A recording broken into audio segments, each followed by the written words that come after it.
So I want to introduce our final speaker in the second semester of the Unconventional Practice Forum, Jason Brown, Professor Jason Brown here at the College of Architecture.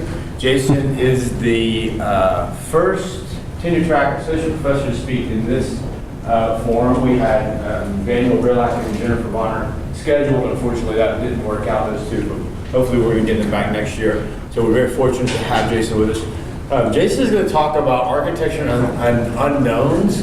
I'm very excited about it. Jason comes to us from a mechanical engineering background, has an undergraduate degree and a graduate degree in mechanical engineering, and then did a PhD in architecture. So Jason is wonderful because he's a brilliant engineer who actually cares about architecture, right? And that's not very common. So I think we're very fortunate to have him here in the college, and without further ado, I'll turn it over to Jason. Thanks. Thanks, Tristan. Well, yeah, I do care about architecture, but I don't have any 300 DPI renderings, with really fine lines.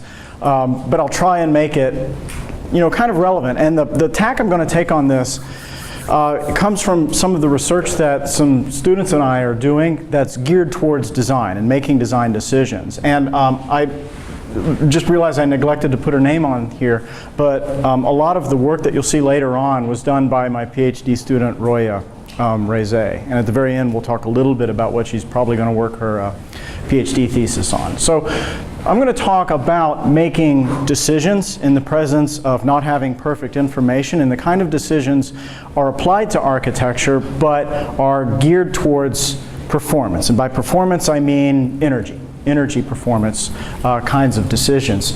And before I get all into that, I kind of want to lay a little groundwork. So I've got some slides here to just kind of give everybody a picture of where I'm going to be coming from. And at first I'm going to talk about models, right? So what are models? What's a model? Right, a representation of something. Right? I think these guys were your students there. Yeah. Actually, this was the very first thing I said in the very first class that we had together, right? Yeah, a model is a representation of something, right? In this case, it's a model of reality, or in the case of making designs, it's a model of an imagined future reality that we want to bring about, right? So that's what a model is, and we can use models for different purposes, right? And the kinds of models that you are right here trying to produce are a final set of models that represent a design, right? And so those models are a specification. Their use is intended as a specification. And Vikram, I hope I don't give you any spasms right now. Oh, no, this won't do it. This is last year. Here's one representation. This is a design of a high-performance net zero energy housing project from one of our MSHPB student teams last year, entered in a competition.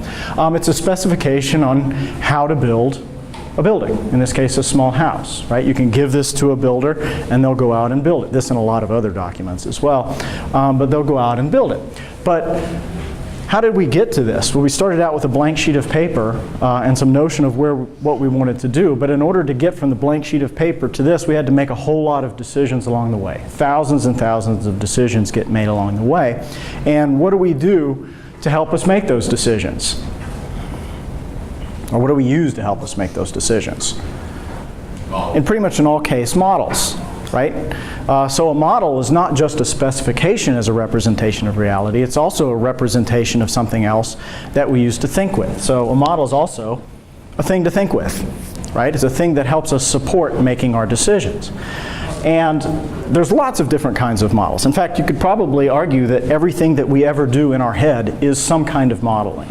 We can't do anything without modeling, right? Crossing the street requires us making a model of what's going to happen if I step into that street with the car that far away going some speed towards us, right? Everything is a model. So it's a thing to think with. And here's some other kinds of models that are architecturally design-based that were used to work through some problems and make some design decisions. This is from 2007 when we did the solar decathlon. One of the things that we wanted to make decisions about is how to build the PV array, and this went through a lot of different kinds of models, from physical mock-ups at a small scale to a larger scale to help work out different problems and figure out how this thing needs to be put together. Really quick models, not made with the same materials, but nevertheless representative of what we want to do. And that keeps getting refined as you go along until you can ultimately, the models that you're making or that you're using to think with become models that are the end product, the specification that you can go out and build the thing for real. Right there, and if anybody wants to see this, it's up at the Tallis Museum in Cartersville right now. Okay, so it's still there. So we use models to work up through problems. But what's the deal with models? Every model is wrong. They're all wrong, but some are useful.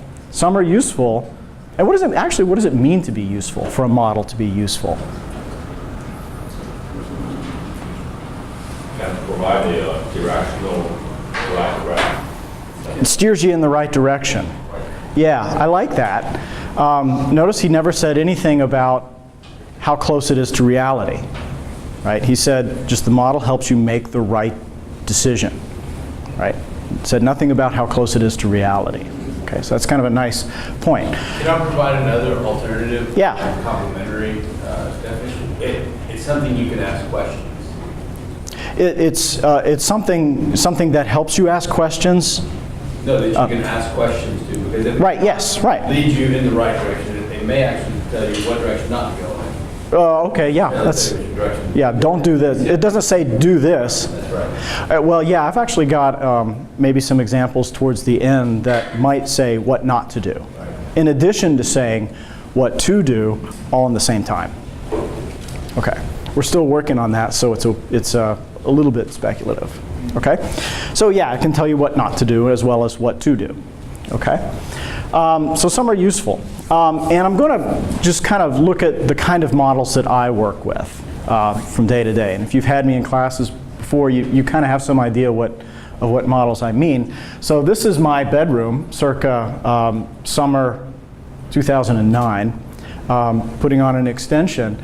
And let's take a model of just a little section this way of this wall, right? So what does that look like? It's a regular old stud frame wall, and we can represent it maybe like this. And from a performance point of view, or one aspect of performance point of view, we might look at this and ask the question, what's the heat transferred across the wall? Right, from some outside temperature to some inside temperature. And there's lots of different ways to construct a model to help you answer questions related to that type of performance. And one of them, if you've had me in class before in Systems 1, looks like that. So that's just one out of many different kinds of thermal performance models we can construct for the physical reality that already exists or will exist in the future. And this is a graphical representation of it. Each one of these little squiggly lines, if you're familiar with electric circuits, is a resistance that resists the flow of heat between the inside and outside. And they come from different things.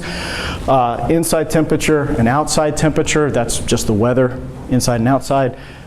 This R6 and that R1 are resistances that have to do with the film of air that's close to either the inside and outside surfaces of the wall. These other resistances are encodings, a particular kind of view of the geometry and the materials that go into that wall. So these resistors are things that we've actually made choices about or made decisions on, right?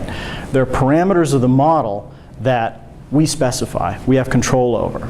These, we really don't have a whole lot of control over. We can't control the weather, and we can't we can't dictate how the air flows on either side of this wall to very much of a degree. Now, here you can re-represent this in another form as an equation, and I told Tristan I tried not to write any equations down. I tried, but I violated it. We'll see later. But we can take all of these different variables and put them together in an equation to compute the heat transferred through here, right? So if we have numbers for each one of these variables, we just stick it in there, turn the crank, and we get a number out. right? All done? Of course not. The problem is, this is about unknowns, is that we don't really know what is going on inside or outside. We really don't know what the air is doing on either side of the wall. It could be blowing, it may not be. It depends on the other buildings around us, it depends on where we are, it depends on the time of year, all sorts of things that we really don't know about, right? These things, these resistors that we've actually made a choice on and have decided on, you might think that we know what they are. But we really don't, because we can go and buy some insulation and then look up what its thermal properties are, but those may not be right. There's always some error in how these things are actually measured. There's also error in how these things are constructed. If you've ever been in a building under construction, you know, it's not exactly high craft going into everything, especially houses. If we look back at my house, you know, we see this insulation here, it's not really filling the whole cavity right there or there, and you know, it might be smushed in one place and not in another and sag over time and all kinds of things like that. So we don't necessarily know what these guys are, at least not with complete and total confidence, right? As a result, well, let's scroll down a little bit. We can take the fact that we don't know about these that we don't know everything perfectly about these different variables, and we can kind of categorize these types of variables, in this case, into two kinds. Here in the blue, we're going to call these scenario variables that are uncertain, and I'm going to call that uncertainty associated with these scenarios scenario uncertainties. If you're mathematically inclined, these are boundary conditions. We don't always know what's going on outside or even inside. Right? So these are uncertainties in the scenario or the context within which this model finds itself. We don't know everything about that. We also don't know what these resistors are with complete confidence. And because these are variables or parameters that we make a decision about, I'm going to call them parameter uncertainties. Right? This distinction will come in a little bit. As a result of all of these different variables that go into this function f being uncertain, that means this is uncertain as well. We don't really know what it is with confidence, right? So what do? We want to be able to quantify how much we know and how much we don't know, both on what goes into this model as the input and what comes out on it as well, right? So the first part of the exercise of dealing with uncertainty in this kind of view of a building is, the first thing is to quantify the uncertainties that go into our input into our model, right? And so that's a whole effort.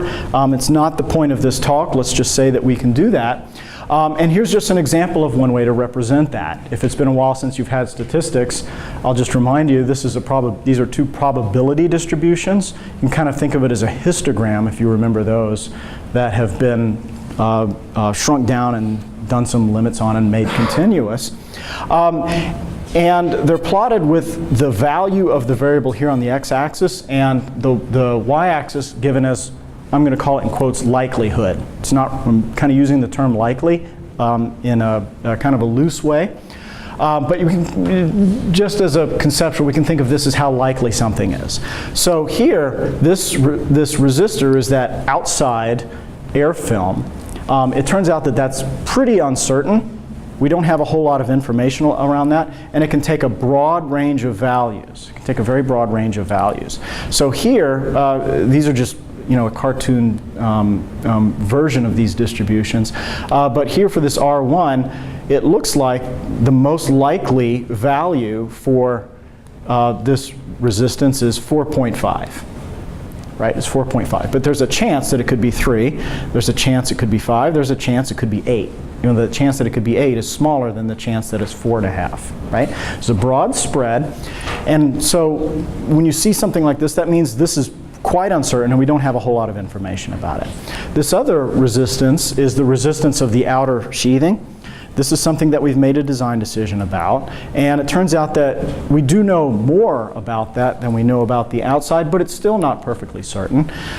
Here in this case, the most likely value is 5, but it could be 4, it could be 6, it could be something in between. And the probability that it's between, you know, 4.5 and 5.5 in this case is greater than the probability that this is in between, say, 3.5 and 5.5.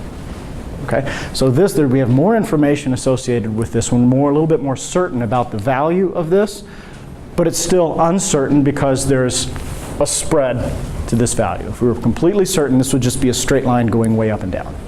Okay? All right, so you do that for all these different variables that are in our model, and you get a whole collection of these things. Might look something like this. I'm kind of making this up. Okay? So what do we do? How do we find out the corresponding construct for Q? Here's where I use quotes and do some hand waving. We take all the uncertainties that we've quantified in the scenario and the parameters, and we run it through our model. We would call it propagating the uncertainty through, and we end up with a probability distribution of the heat transferred through here. So this quantifies the uncertainty in the ultimate reason that we've constructed this model in the first place. The question is, what do we do with that? Now that this is uncertain, how do we make decisions based around uncertain information? I'll get to that in a little bit. Okay? So here, we've talked about this one model that those of you that have had me in Systems 1 are familiar with, but a dirty secret I didn't tell you in that class is that's not the only model for that. That's just the thing that we used for that class. In some cases, that model is really wrong. They're all wrong. In some cases, that model is not too wrong and is useful. In other cases, it's not really wrong and not useful. So you can model this, not just this way, but also that way. It's two different views of the same idea. And one is maybe appropriate for some situation, one might be appropriate for other situations, but there's not a clean division between the two. They kind of overlap, their realms of usefulness might overlap, right? So choice is, which one of these do we use? Now, this is a completely different view of this, and it's a completely different model. It's a different function that goes along with this. If you take this and translate it into equation, it's going to be a different function g than what we started out with, f, right? Now, the choice between this and that actually constitutes another kind of uncertainty. Modeling uncertainty or model form uncertainty. Just the fact that we make an abstraction out of reality means, and it's not perfect, means that there's an uncertainty in that modeling itself, just in the choice of the model. And we can compare that between models, although it's hard to compare that to reality. Okay? So to kind of wrap up just some of the groundwork, oops, it's going the wrong way. Yeah, okay. Go through the same exercise, run it through both of the models, and you're going to get different results for each one. All right, you're going to get different results for each one. One model might give you something like that. The other model might give you something like that. Now the question is, what do you do? Which one is right? Which one's more useful? We'll get to that in a minute as well. Okay? Okay, so just to kind of sum up a little bit, we've looked at modeling uncertainty. Modeling uncertainty or model form uncertainty has to do with the choice of F or G. Scenario uncertainty and parameter uncertainty have to do with what goes in these three dots here, right? So there are different kinds of uncertainty. And for us, I'm going to break up this parameter uncertainty into two different other kinds that are specific to the sort of work I do. All the rest of this stuff is fairly standard stuff. What's kind of new is what's coming up. I'm going to break this kind of parameter uncertainty up into two different kinds of parameter uncertainty. One is decided parameter uncertainty, and that's the parameter uncertainty that I've been talking about up to till now. This is uncertainty dealing with parameters that we've made a decision about. We've said, I want that R3 to be this value, even though it's not that value, but I've made a decision about it, right? If I've called it decided parameter uncertainty, what does that mean the other one has to be? Undecided, right. What is that one? Okay, this is the uncertainty that doesn't exist with the value of a variable that you've decided upon. It's the uncertainty that exists in the evolution of the design. You don't know what decision you're going to make. That in itself is an uncertainty. So this is an uncertainty that exists in a dimension that's orthogonal to the ones that I've been talking about right here, right? So this is uncertainty that's associated with the fact that I don't know what I'm going to do next, right? That in itself is is something that's uncertain, okay? And to kind of illustrate that, let's take a look at a design process. This is just a cartoon of a design process where we have the same kind of graph that I was looking for before, frequency here, or likelihood, and the value here of, let's say, Q, a performance indicator. And then what I've done is I've just taken that graph that we were looking at before from this direction and just added the dimension of time to it, or the dimension of sequential decision making. I know it's not necessarily sequential, but the design process going through this way, right?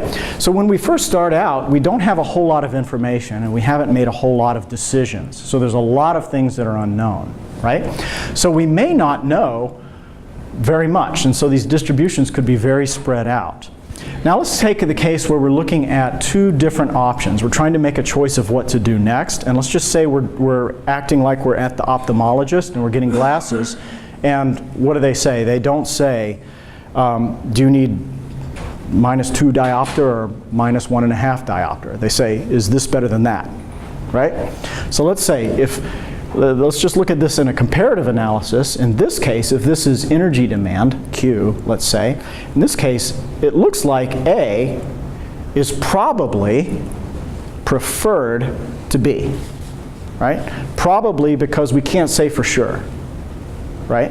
Because there is a chance that A could be worse than B, right? There's actually a chance. Whenever there's an overlap between these distributions, that means that what looks like might be better at right here, if we're only looking at a single value, assuming that we had perfect information and no uncertainty, may actually flip, right? There's a chance that that could happen. In this case, it's a small chance, but it could happen. And that's what we see as we go along. Here we make a few other decisions. The distributions should tighten up because as we've made decisions, we've generated information about what the building is going to be. So these distributions ought to tighten up. They'll never stop, they'll never become straight lines, but they should tighten up because we have more information and less uncertainty because we've made decisions. And here, now B is preferred to A in this case. There was a chance that that could happen, and by God, here it happened. And as we go along, now in this case, once we get to this final design right here, it's very clear that B is preferred to A, and we can say that with pretty complete confidence because these two distributions don't overlap at all. This says there's no chance that A could be better than B, right? So there's an uncertainty not only here, but here as well. That's the undecided parameter uncertainty that I'm talking about, and that's the one that I'm going to present some stuff about, okay? Turns out it's really hard to quantify that. It's really hard. And we'll see that in a little bit. So the question is, can later decisions undo early decisions? Right? That's kind of the crux of this problem. And what you're seeing here is why it's really hard to make early design decisions. And this is also something people come up with energy models to support early design decisions without ever talking or dealing with this uncertainty that exists in this dimension right here. Right? Lots of people talk about it in this direction. To my mind, or to my knowledge, nobody's gone that way, right? It's also really hard to do. So the questions that we might ask for this is something that's most relevant in early design. So some questions we might ask is, can an architectural decision be made in an early design phase with confidence that the performance rated outcome of that decision will be a preferred outcome by the time we get to final design? Right? And then the other question is, what models can support those decisions? What's a good model for it? Right? So these are two questions that my student Roya and I kind of set out to try and answer. And if these are the questions that we're looking at, then the kinds of uncertainty that we're really looking at is some view of this modeling uncertainty, if we're trying to compare two models, and then clearly this undecided parameter uncertainty. Why am I ignoring these? I'm ignoring those because we're going to be doing the ophthalmologist question as we go on. Is A better than B? And in that case, you have a lot of commonality. All things being equal, the assumption, and we have a little bit of anecdotal evidence to support it, that all things being equal, these kinds of uncertainties don't have any impact in the decisions that you'll make. As long as you're doing a comparative analysis, is A better than B, right? Is this better than that? As long as that's what we're trying to do, we don't necessarily have to say this. Notice that we're not trying to predict the future. We're trying to support a decision, right? If you ever wonder why LEED buildings are not necessarily energy-saving buildings, it's a 50-50 shot whether or not they are. This is kind of built into that, okay? All right. So let's take a look at some of our process. Just to kind of recap a little bit, here we take two design options and run them through an energy model, a very big version of Q equals F ... right? A lot of that, string them all together, you get an energy model, and if we're doing this in a deterministic fashion, under the assumption that we have perfect information, we get single numbers for the outcomes, and here A is definitely preferred to B, if less is better, right? The way we work is we take our options and then add these probability distributions. This is that quantification that we go through. I'm going to call it that design option X. The gray box just means it's just a parameter with uncertainty quantified in it.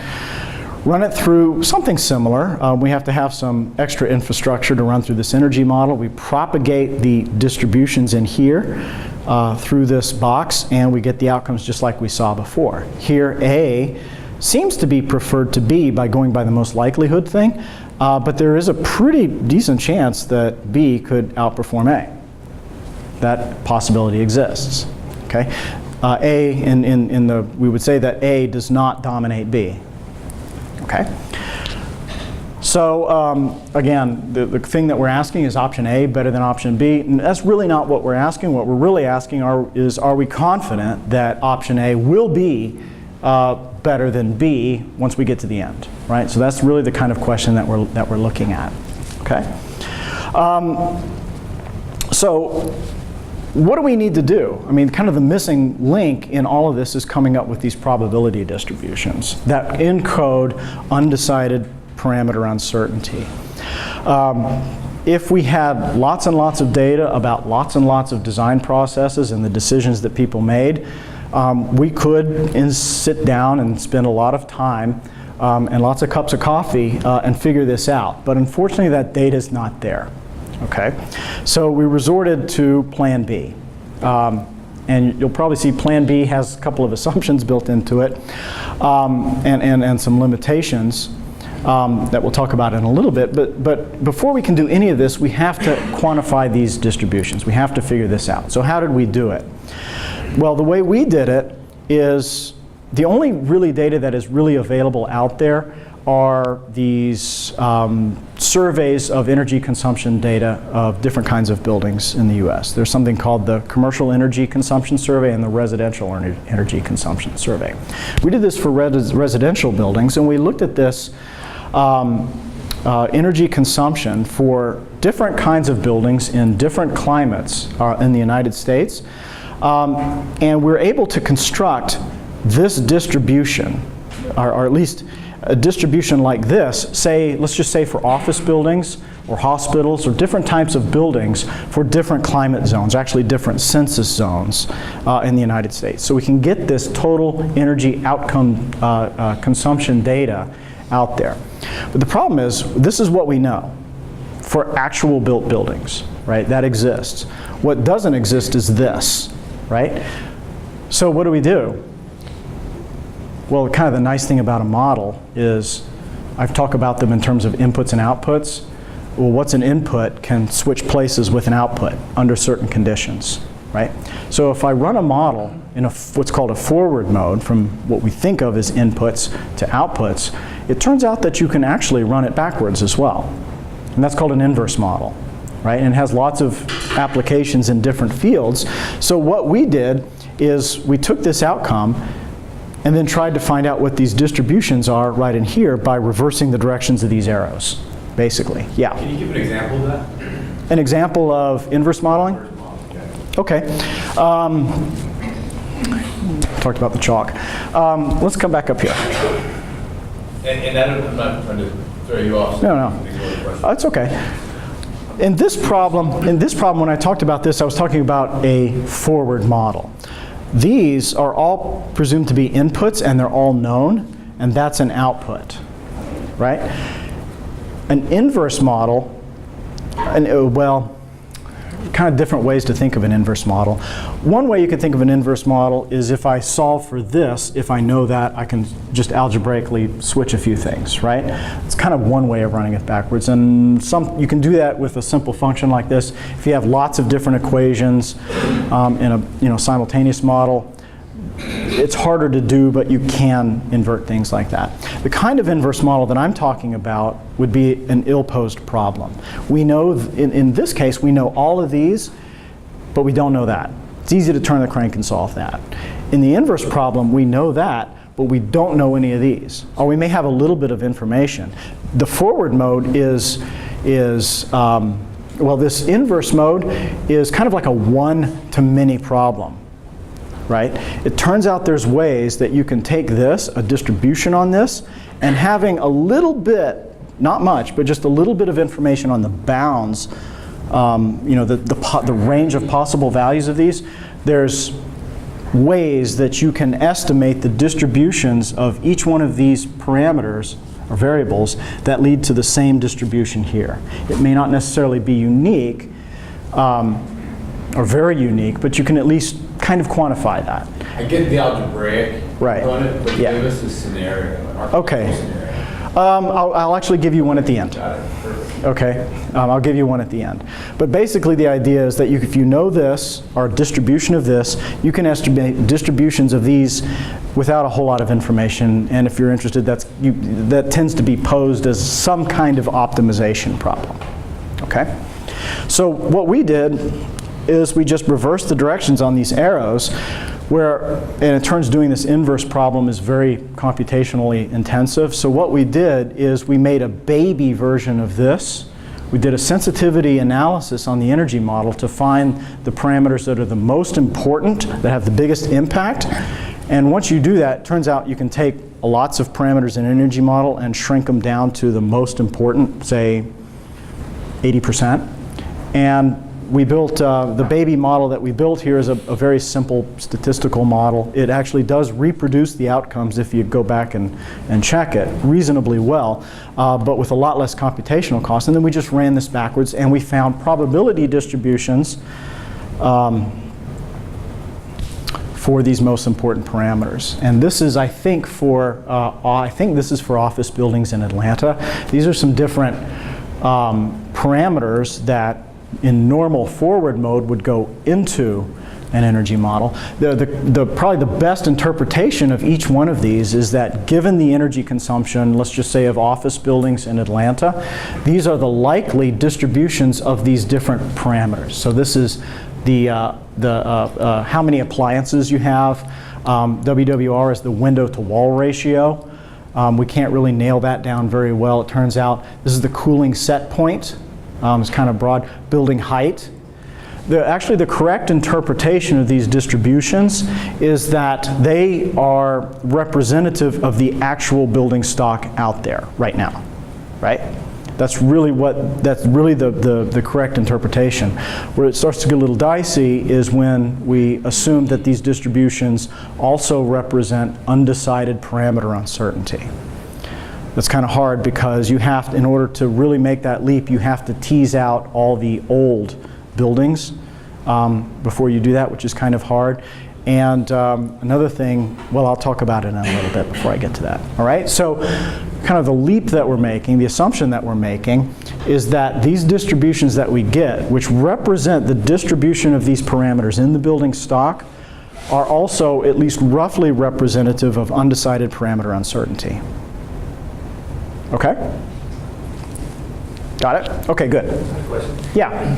Is this based on one building where you simply change one parameter from its range to see what happens? No, it's not. It's looking at the stock of building models. That's the data that goes into it. So what comes out of it is really in reference to the stock. Numerous models. Yes, right. Okay. How do you know you haven't forgotten anything? What's that? How do you know you haven't forgotten a parameter? Well, there are parameters that we've left out from the sensitivity analysis. Yeah, so there's actually a lot more, but it turns out that these are the top, 12 most that have, say, I don't remember what the number is off the top of my head, but contribute to 80% of the impact, right? Okay, so this is just a way to make it tractable. Yeah, right. We do it all the time here too. Open up any journal and every other word is sensitivity analysis. Okay, so that's dealing with the parameters, dealing with the parameter, the undecided parameter uncertainty, right? The other thing that we're looking at is the model uncertainty. And so our take on this is, well, what do we use a model for when it comes to making making design decisions at the early phase? It's really not to predict the future, because there's just too many uncertainties in this. All we really want to know, all we really want to do with this model is to support what do we do next?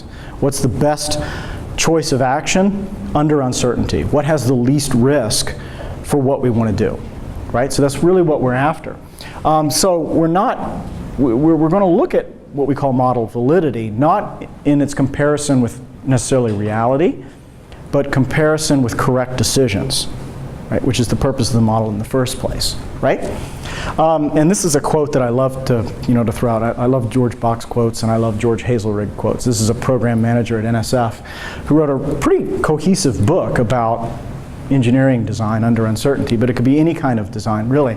And he had this nice statement about model validity, right? A model is valid if, when used in a specific decision-making situation with a given set of available alternatives, and this is something I haven't talked about yet, the decision maker's beliefs and preferences. These are subjective and entirely up to you, right?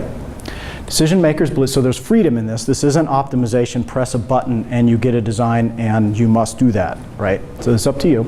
The decision maker is certain that his preferred choice is the choice that indeed yields the outcome that is most preferred from among the outcomes that could have been obtained from the set of available alternatives. A lot of words, but I don't know if it could be made any more concise without leaving out any information, right? So notice that model validity, in this case, when it comes to decision making, really has nothing to do in general with prediction of the future, right?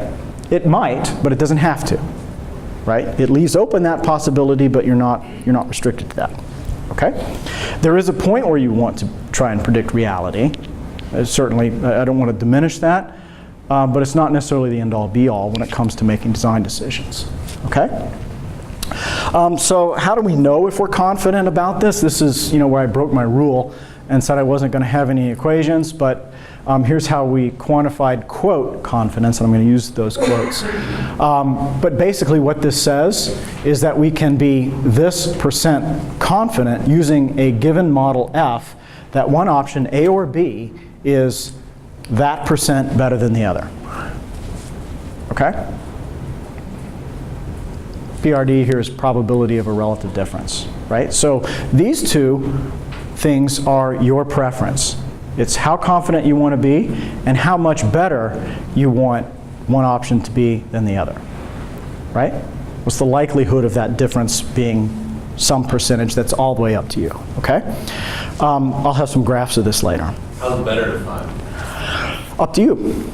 In this case, what we did, better is lower thermal cooling and heating loads, right? We left out actual energy consumption from the power plant or the gas coming in, just because that's a whole other uncertainty that we didn't really want to deal with. And plus, you're not making those decisions in early design anyway, right? You're mostly worried about loads from a thermal performance point of view, okay? Okay. So let's take a look at a case study, the building that's right out there that just got fixed. Let's see if they made a good decision. Okay. So, boy, it's different now. So let's take a look at this. We looked at this building with two different design options and two different models. One of the options that we chose are the ones that they actually did. Okay. So option A, like I said, is exactly the way it's built. It's been renovated right now. The other one is a variation on that. Not only do you have the transparent east facades, but you also have some transparency on the north and south. And instead of using that big overhang, use fins for shading. Okay? Which one do we do? Right? When we're just trying to come up with what the scheme, the conceptual scheme of the building is going to be. Okay? The two models that we used, if you've had me in a class, we've done this. If you've had either of the systems courses from me, we've used this model F. I'm calling the normative model, which I'm calling model F here. This is just that spreadsheet that you got in those classes. It's the same one that I've given you. It's a normative model, meant that it's not really meant to be accurate, but it's meant to judge against something else. It's a very simple model. It's built off an international standard, and it's so simple that you can just program a spreadsheet for it, right? The other model is a dynamic energy simulation model built in Fortran with thousands and thousands of lines of code, called Energy Plus. It's been developed over a couple of decades if you go back to its roots, by the Department of Energy, and it is a dynamic sub-hourly simulation model. Dynamic meaning does a lot of calculus under the hood. This one doesn't. Okay, this is a very detailed model, and it's actually very appropriate for the end of stage when you actually are trying to predict reality. Right? It has a better representation of certain things than this model. So let's test the two. These are the two models we're going to look at. And if we take all those distributions that we had before, those two options and those two models, and we run it all through our statistical tools and our energy models, this is the output that we get. You can compare between models between here and here, between cooling and heating here and here, and between options A here and options B there. Right? So lots of different comparisons. If we look between models, or if we look between models between here and here, this is the normative model for cooling, Energy Plus for cooling, well, we can see that the two do not line up. Option A here is different than option A there. The normative model seems to, well, I'm not going to say underpredict because I don't know what the actual reality is, but comes in with cooling that tends to be a little bit less than the cooling that Energy Plus does. But if we look at the comparison between options within a model, they're not that different. They're not that different. So if we're not trying to predict reality, exactly where on this line the distribution is, but only say, do we do A or B, it looks, just by eyeballing it, that both models support A, which is what they did, right? At least when it comes to cooling. When it comes to heating, it's a pretty similar story. Option A and option B don't really seem to vary that much between one or another, although the normative model seems to have a lot more uncertainty coming out of it for some reason than the heating model. Probably has to do with the fact that there's probably a lot more dynamics happening during the day with heating, which would not get picked up by this model, so there's a model uncertainty that you can see right there. But they still seem, at least by eyeballing it, to support A over B in the heating mode, right? If you just kind of eyeball that. Right? Well, we don't really always eyeball things. We calculate things, and if I tried to calculate this confidence that I showed before with those two equations and plot it, it's going to look something like this. Here's cooling in the blue, heating in the red, normative. Basically what this says is the x-axis here is how much better you want one option to be than another, right? 10% better, 20% better, 30% better. And then this is the kind of the confidence level that you want to be, somewhere from 0 to 100%. Notice we cannot be, because these distributions overlap one another, none of these curves can ever go up to 1. Right? None of these curves can ever go up to 1. If we compare the two model-wise, it's roughly similar. Seems like cooling for Energy Plus gives you a little bit more confidence about making decision A for cooling than does the normative model.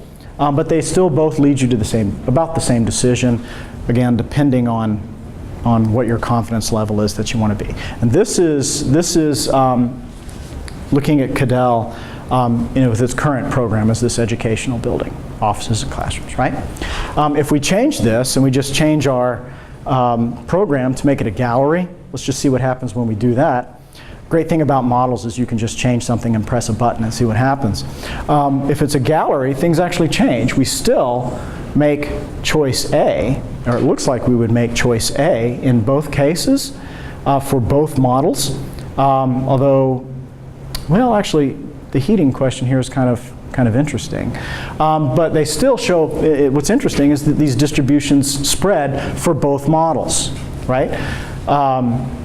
The normative model is still showing cooling loads a little bit lower than Energy Plus, but it's still showing A being more better than B than it was before when this is an educational building. If we go by and calculate our confidence that way, it turns out that because we have a larger spread in these distributions, we have more, quote, confidence from both models, but both models in this program tend to, show pretty decent correspondence in decision making between the two. Both models provide fairly similar levels of decision support, but we haven't said anything about which one actually predicts reality, but that's not important right now. We're just doing to do A or do we want to do B, right? Turns out that this normative model is something that we push a lot because it's a lot easier to use, and the number of parameters that you need to have in order to make the model run is a lot less. It runs a lot faster. It takes a lot less time to collect the information for it. It's just really nice from a kind of an operational point of view. Believe me, Energy Plus takes a long time. Takes longer to run, but it even takes longer to just build the input model for it. It takes an awful lot of time, which is why nobody does it in practice until the very end when they need to check code compliance. They don't use it for design. Okay. Another thing that we did, well, it doesn't help you unless it's something that's accessible. So we've also built a Revit plugin that lets you connect to all this other infrastructure. So you can build something in Revit right here, have a little button right here to quantify this design uncertainty. It opens up a little box like this. We set our distributions on the parameters. We also tell this thing whether we've decided on that parameter or not, right? It takes all this information, it ships it out to that model, and it comes back with curves like this. Or it comes back with curves like that to tell you, about your choices. Okay? Any questions about that? I'm going to move on to one more thing. Ooh, we almost are out of time. One more thing really quick. Talked about inverse modeling, right? And we used inverse modeling as a tool to ultimately be able to work with models in a forward mode. The next question we asked is, what if we get rid of the forward mode and just do everything in inverse? In other words, usually when we're dealing with forward mode with design, we're looking at, we cook up a design and we say, does this thing meet my preferences? Or does this thing satisfy my preferences? Maybe a more interesting question is, what designs satisfy my preferences? Right? That's the inverse design problem, and you can pose it as an inverse modeling problem. So what happens if we do that? And that's what we did. Instead of doing all of this to get that, what if we could make this a product? Use this as our design support. So what we did is just went backwards. Whereas before, this, what was once output, now being input, was empirical data about the energy consumption of buildings. What if we construct a curve like this that expresses our preference on the ultimate energy performance of the building, then run it backwards, and it'll tell us what designs meet this, right? The other way of saying it is, what are the distribution of the parameters that I have control over that lead to what I want, right? And then within that, you have freedom to choose. Another way you could look at it is, what scenarios am I limited to? You could almost think of that as, if I want to do this with these design choices, what climate zones can I put it in, right?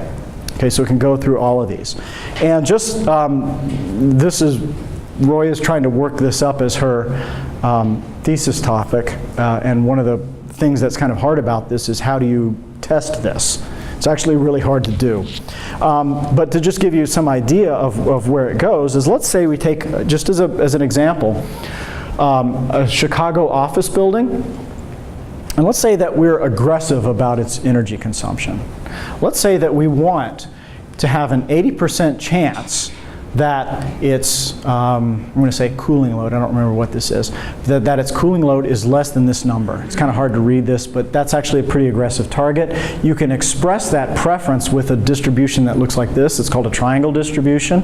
It's not a bad thing to use, if you don't have a whole lot of information. But this distribution does express the idea that we want an 80% chance that the consumption of this building is at this value or less. There's a 20% chance it could be over, but as long as we, 80% chance low, this will express that, okay? We take this, we run it backwards through, again, a baby model, and we end up with distributions like this. Let's say in this case study that we have, okay, these different parameters, different views of the design of the building, and let's say that we've made a decision, because of the program, all we know is that the gross floor area needs to be a certain value. That's something we can actually be pretty certain about is going to actually come about, right? There's not going to be a whole lot of spread around that distribution.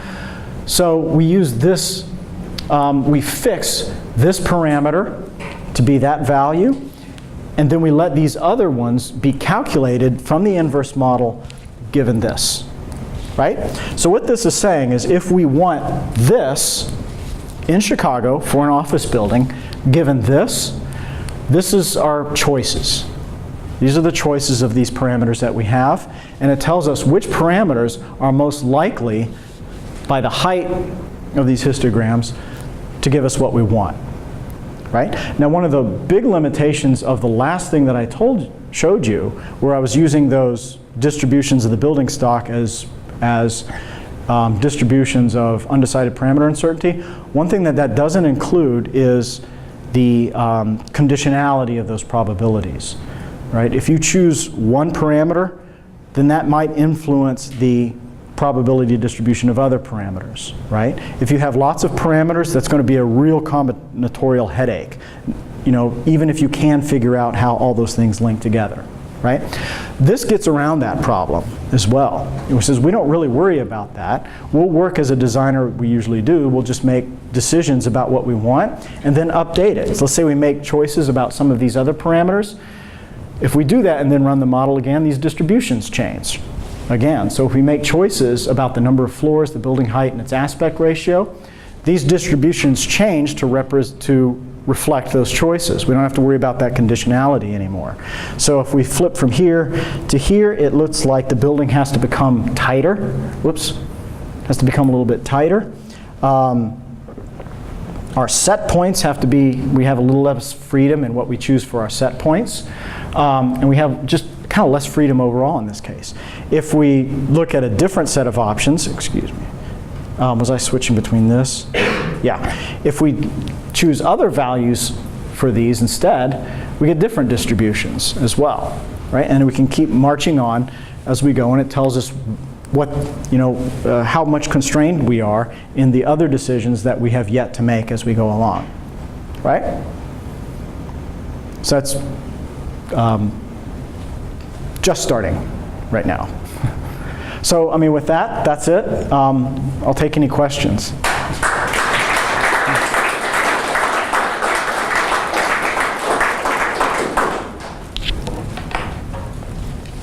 So I'll start just with a comment while people are organizing their questions.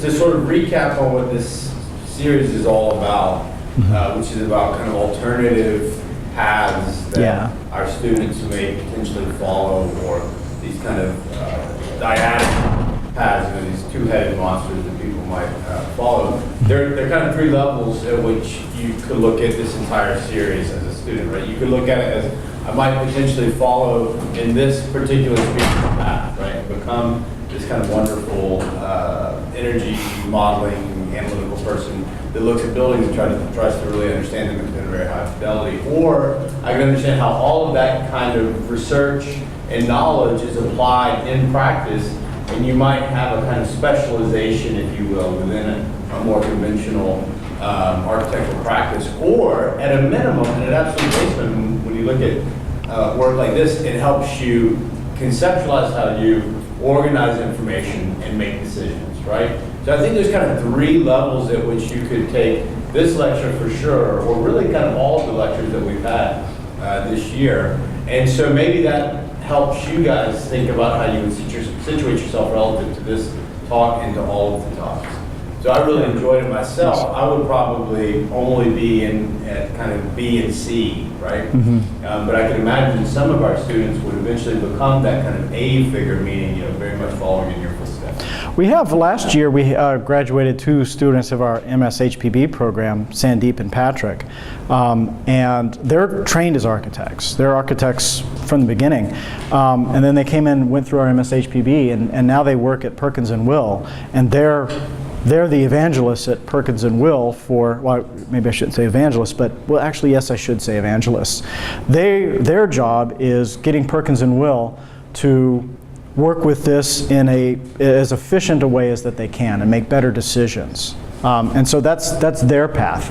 They're not so much designing buildings, they're helping other people design buildings with these things in mind, right? And also, because, you think about, we romanticize the idea that a single figure, a single author designs buildings. Right. Right? Well, Renzo Piano doesn't design the Shard in London. There are thousands of people that are involved in that design, and a lot of energy folks that are involved in that. So you think about Sandeep, who probably goes around and gets to put, her fingerprint on lots of buildings. Yeah. It's actually quite exciting as a designer, right? Right. It's kind of technical. And your other point about maybe this just helps you think through a problem and organize information. Really the only way to make decisions under uncertainty, if you really want to be rigorous about it, there's only one theory that we know of that lets you do that. But it's really hard to do. Right? And if you look through it, there's actually, there's a mathematical proof that says this is what you need to do. This is the only thing that will work under these certain assumptions that encode being rational. The problem is that it's hard to do, right? So nobody really does it. It's really time consuming. But when I went through it, I became convinced by it. I'm pretty much in the tank for the method. Not that I do it, but it helps me think through the problem in a much clearer way, right? So a quick question on that previous slide. I understand, like, with the floor area and sort of building physical things, having those fixed. Right. But when you get to fixing the window-wall Right. ratio, that can still be affected when you change some of the later things, right? Okay, well, in that case, you don't necessarily, when you make a decision about this using this method, you're not restricted to making that parameter be a straight line. You can shape that distribution if you want. There's some leeway. Yeah, there's some leeway in it. What we would want to do with this is what's called a Bayesian inverse method, and this is kind of a double-edged sword. A Bayesian method just basically says that it incorporates your prior knowledge, right? It incorporates your prior knowledge.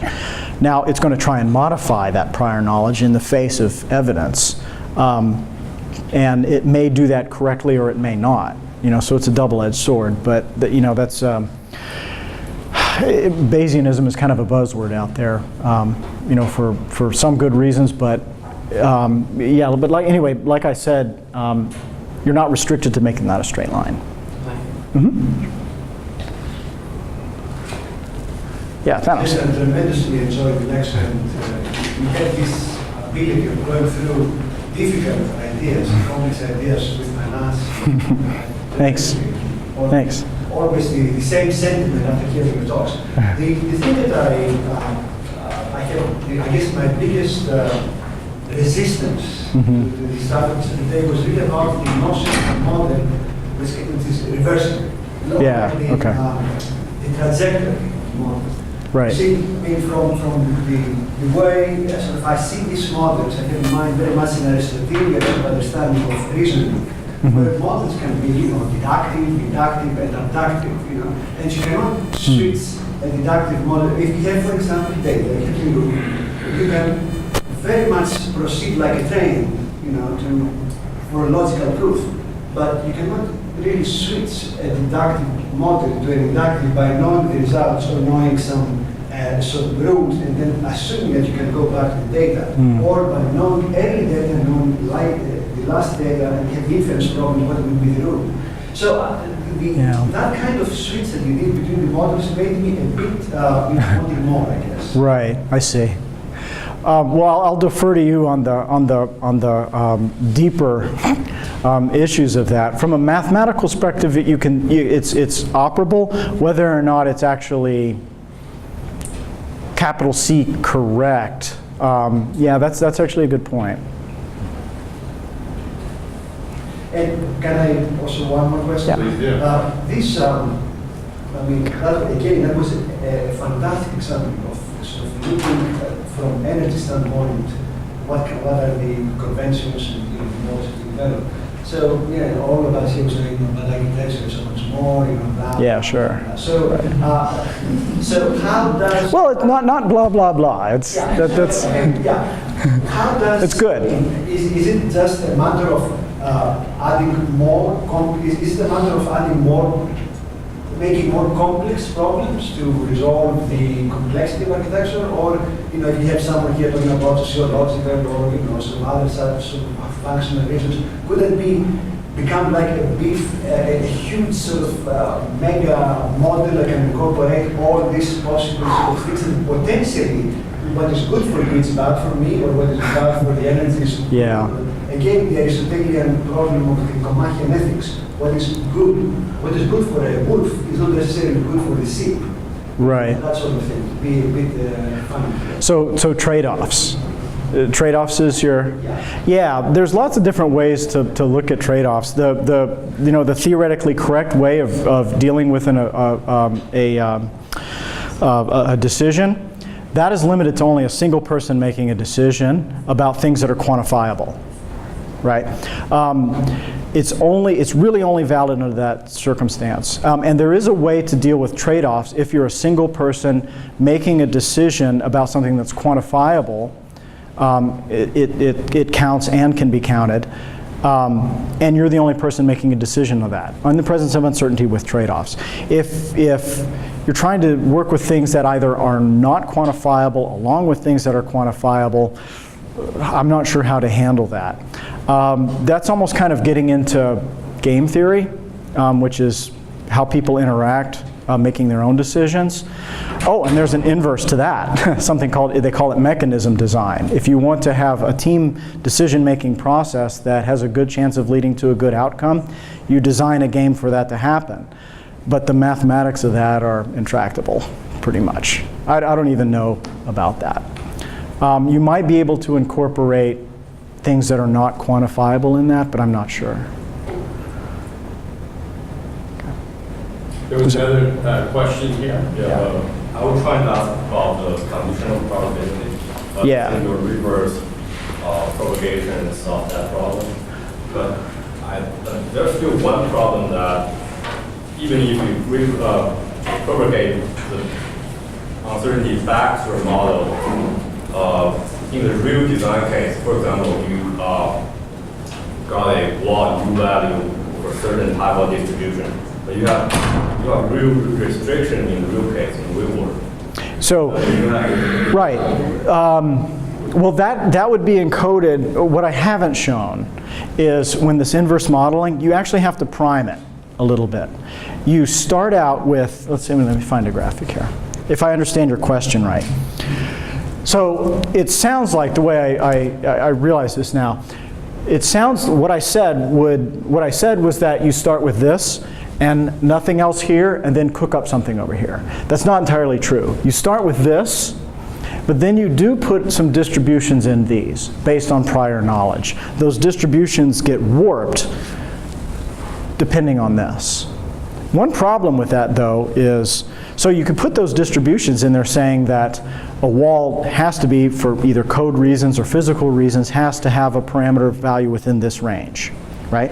And then that gets shaped according to this and the model, right? A problem is that that reshaping may become unphysical, especially if it's a Bayesian technique that you're using. This is one of the downfalls of Bayesian techniques. What's called the posterior probability may not necessarily be true, right? So you do have to have to start this, you do have to tell it something about what you think these things ought to be, at least in the range. Does that answer, is that the question you're answering? Okay, yeah. Yeah. So when working with decisions, you have a set output. Do you have a set number of alternatives you work with? Like how many different ways of doing it? Do you pick for each decision, or do you just make one decision and one model and that's it? So are you asking, is this only a sequential process, or are you only looking at 2 decisions at a time? I mean, when you make a decision, you have Or you have an alternative in mind? a series of alternatives for the same decision. You have a set of alternatives, right? How many do you use? It doesn't matter how many that you have. We just use 2 here, but you can have more. You could have A, B, C, and then you can rank order those. Right. We just did 2, just for illustrative purposes, but it's not limited to 2 at all. Right. I have one question too, maybe perhaps to be a provocateur a little bit. Okay. What's the advantage to this optimization strategy as compared to just going to a design table and looking at the thermal values for different assemblies? I would say, let's see. Some of these parameters, though, are, maybe a little bit more interesting. I would say like window to wall ratio and aspect ratio. But you kind of bring up something that we have kind of heard from people before when we've presented this to different audiences. Is one kind of question is, haven't you just made a big machine out of design guidelines? Which actually Right. design guidelines do very much that, right? You have a predicted outcome, or desired outcome rather, right? And you say, in order to get there, I can use these combinatoric situations that I can plug values in from known quantities, or relatively well-known quantities, Yeah. in order to get to that outcome. Well, that question I think is actually a pretty good research question, and when we get done here, I'm going to tell Roy about it. Maybe the thing that tells you whether this is a good method or not to test it is to test it against guidelines. Right. Yes. Just a comment which is sort of picks up on Tristan's. It seems to me the value of architectural education, architectural training, is the requirement to think simultaneously and 3-dimensionally about an almost infinite number of variables. Mm-hmm. And I think it's useful to have these models as at least as a checklist. So, I left that out. Mistake. I better figure that in. Once you figure that in, you had a slide up there about, can a later decision affect an earlier decision? And I think it's the interactivity among these many, many, many factors. Yeah. This is just one of, Sure. depending on a design project, hundreds, thousands of different decisions that interact. And somehow or other, I think we're trying to achieve a performance goal that mixes all that together. To me, that's one of the great values of architectural education, which is almost never really absorbed in One thing. students. The way you're learning to think is probably got a lot more value than just applied to making buildings. Right, yeah. It's a big tent problem. In fact, that's why I came to architecture. Of course, I'm coming, the behavior side of this is really important to me. How people respond to what we do is what's, to me, really important. Right. Yeah, there's a lot more going on in putting together a building than my narrow take on it. Yeah. But it's an important piece. Yeah, but it's just one piece. Yeah. If I could follow up on that, there is work, and you're much more knowledgeable on this than I am, but it has to do with early design decision making and how it actually can impact the overall project, right? And early design decision making, as that timeline goes on, that bandwidth narrows, right? Because so many decisions have been made. You don't have a whole lot of. That's right. Right. So Your freedom gets constrained. Right, exactly. And so to Mike's point, the value of the architectural education is that you can grapple with a lot of complexity and a lot of uncertainty in ways that perhaps engineers couldn't always. grapple with, because they sort of like, I can't, where's the equation? I can't figure it out. Right. But architects are really good at that. So I think if we can pull some of this stuff that you guys are doing as these kind of sniff tests, because I think unknown, in my mind, is the wrong word, right? And it would be uncertainty. I like uncertainty better because Yeah. we, as architects, as people living in the world, we have intuition about things, actually. So we do know things, we just can't quantify it. Yeah. Right? And so it's having some basic method of quantification so that we can validate our intuition. That's very powerful. It would be a powerful addition to the toolbox that architects already, the intellectual toolbox that architects already have. Yeah. Mm-hmm. Because Yeah, I have it's- intuition about solar heating, right? Sure. I'm unknown. I know certain Right. principles, but I have a hard time being able to quantify certain decisions, early on, such that they can impact the design. I think the paper or the sort of graph in McLean. What's the graph about early decision making, McLean? I'll send you the paper. I'll go back and look. It has okay. to do with early decision making impact on final design. And how there's this kind of inverse graph. Oh, is it like, time. information level and ability to change the design, and there's this crossing? Yeah, I think I know what you're talking about. Yeah. And probably everyone in the room has come up to their final presentation and said, whoops. And, even to the extent of saying, oh my God, I really wanted to do it this way instead of that way. Right. Yeah, right. Yeah, and it's too late to go back. Yeah. Well, Jason, I just want to thank you. That was great. Thanks.